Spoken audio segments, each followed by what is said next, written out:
Hello everyone. Today the host of the Aniplot channel will tell you the 6th episode for the viewers of the Empty Note channel. Previously, for an outdoor class, Mash and other students were assigned by their teachers to defeat scorpion monsters out in the forest. But another student named Silva from Langdorm picked up a fight with Mash for no reason. So now, the choice is up to Mash, attack back or be a beta male. Moving on to the present, Dot hesitates to fight any longer as he notices that the power gap between him and Silva is too great. He looks to his right, trying to find a way out of this battle, and realizes that Mash is probably not going to help him. So, it's up to him only to save the girl from Silva. Silva becomes bored and starts mocking Dot for having little to no fighting power, and for being such a letdown. He proceeds to curse Dot and keeps provoking him to make him aggressive. But Dot doesn't fall for this trap, so Silva tells the guys that he is willing to give them a chance. He tells them that if Dot endures 5 hits from his magic, he will leave the girl alone. In respect of the school rules, he also bets 1 silver coin. The girl tells Dot not to fall for such a trap, but Dot still considers the deal. Dot knows that these 5 hits will definitely cause him some serious injuries, but he still wants to protect the girl he fell for. Dot tells Silva to come and hit him already, but Silva clarifies that there has been some sort of misunderstanding.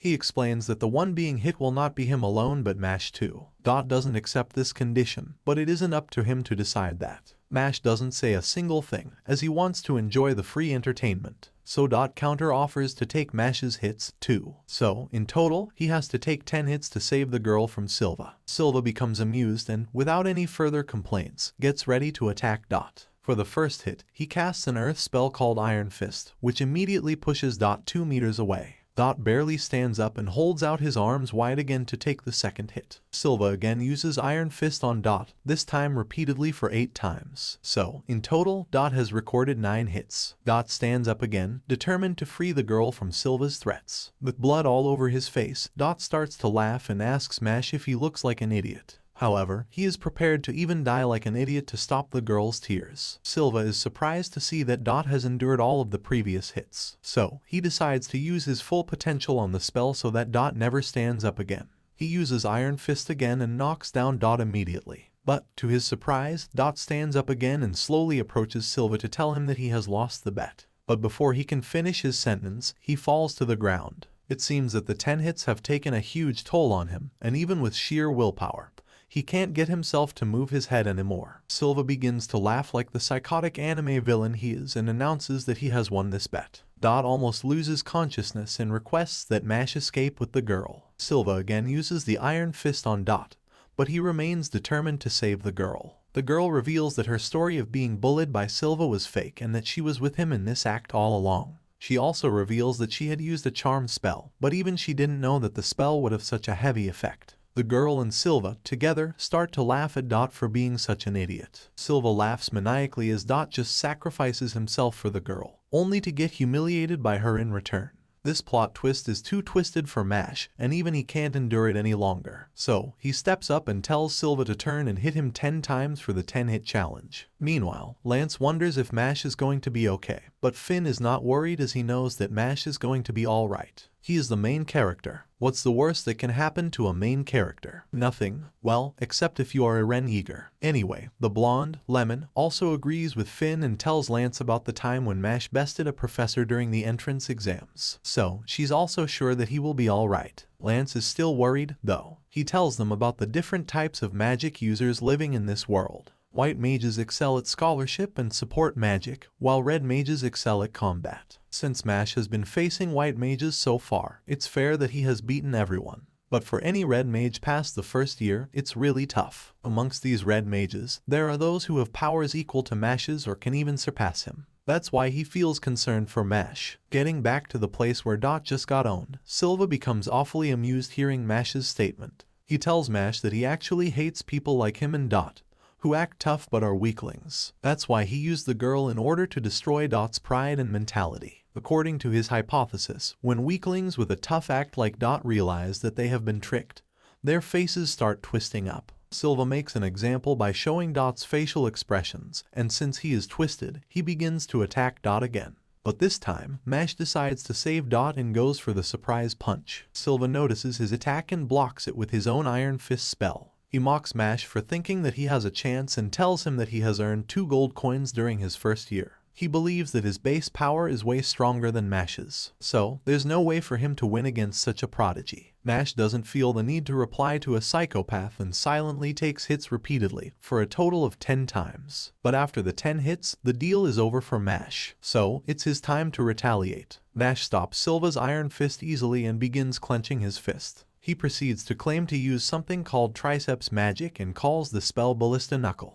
However, since he was born without any magic, he is just using his sheer physical strength. Silva mocks Mash for blurting out such nonsense and begins to use his Iron Fist spell again on Mash. But he dodges the attacks and even smashes all of the summoned rocks. He shows that he doesn't need any magic to defeat a maniac and super punches Silva away. Silva is overpowered by Mash, but he is still full of ego and keeps blabbering about how he has earned 2 coins in his first year and how he should be the most powerful wizard. Silva again attacks Mash, but Mash clenches his fist hard and punches through the summoned rock pillars, hitting Silva in the gut. Silva realizes that he has no way of winning against this guy and fears that he is about to be killed if he takes another hit. Thankfully for him, Mash doesn't deliver the finishing blow and sits back. He tells Silva that he only took 2 hits and needs to endure 8 more hits for the 10-hit challenge. Silva keeps coughing up blood, but Mash thinks that the break has been enough and comes forward for the 3rd hit. Silva knows that he is about to die, so he tries to come up with a plan. That's when a sudden rumbling begins to happen behind them, and a gigantic scorpion monster appears out of nowhere. Silva notices the scorpion monster's forehead stone being star-shaped and realizes that this one is worth more than 1 silver coin.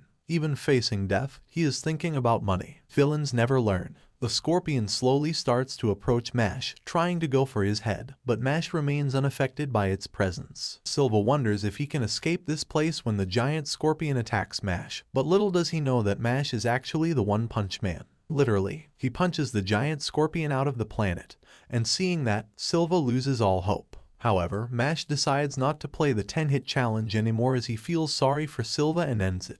The girl realizes that she is about to get targeted now, as she is the reason why Dot is half dead. So, she plays the typical crying card and tells Mash that she was forced by Silva to do this heinous act. She does her best to act adorable, but Mash sees right through her. She still keeps going with her act and apologizes to him. So Mash comes to give her a hug. Right when the girl starts to think that all men are the same, Mash reveals to her that he believes in equal rights. So, to treat her equally with Silva, he performs a German suplex on her. OOF, Dot sees all of it and realizes that Mash has some of his screws loose. Mash reunites with his friends soon after and immediately gets special treatment from Lemon. Lance asks if he actually fought against the second-year student, Silva, and is quite shocked to see that Mash only has a few scratches on him. While Finn and Lemon are praising Mash, Dot becomes jealous and quite sad that he has no friends. He remembers how he just got tricked and takes an oath to never fall for a woman again.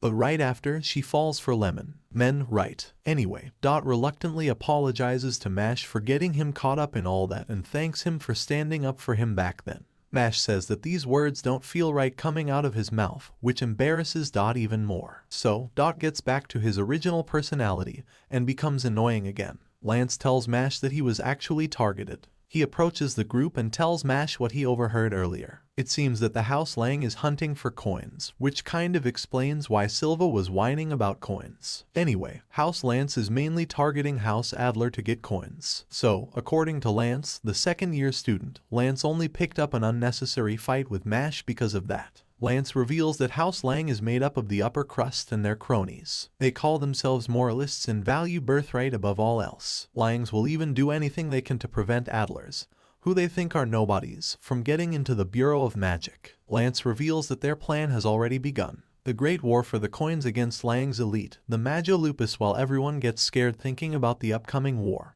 Mash decides that it's time for a joke. He tells the group that he thought of a story similar to the name Magia Lupus when he was 12. Boom. Moving on. Since Mash one-punched the giant scorpion out of the world, he has received a gold coin. He brings the coin out, and it starts illuminating the entire surrounding area. Mash flexes his gold coin for a moment and comes back to the main topic again. He asks Lance why he was unaware of separate dorms and houses. It's a dumb question, as he should have realized that everyone was sorted into separate dorms right after the entrance exams. Finn makes him remember the time when Japanese Professor McGonagall used the sorting hat. Aim, the unicorn's horn, to sort out the students' most suitable dorms. She called up the students one by one and told them that if they touch the skeleton unicorn's horns, it will calculate their powers and read their thoughts to select which dorm suits them the most. The first student, Egalt, hesitantly touched the horns and became happy when he was chosen for his preferred dorm. The unicorns chose students based on their courage, spirits, wit, talent, ideas, magical powers,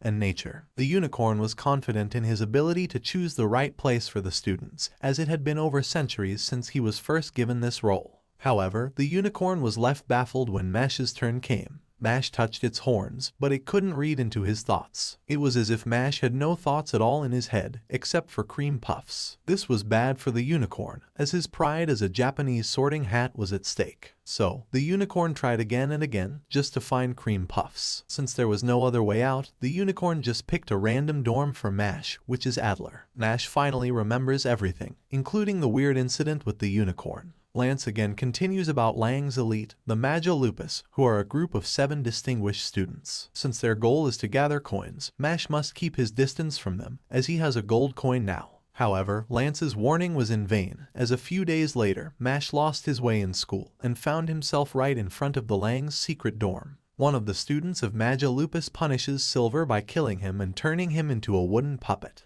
The mysterious madman takes an oath to remove the impurities from the world by having the divine visionary for himself and holding his puppet mother in his arms. However, his moment is ruined as Mash breaks into the secret hall. How do you like this collaboration? Be sure to write your opinion in the comments.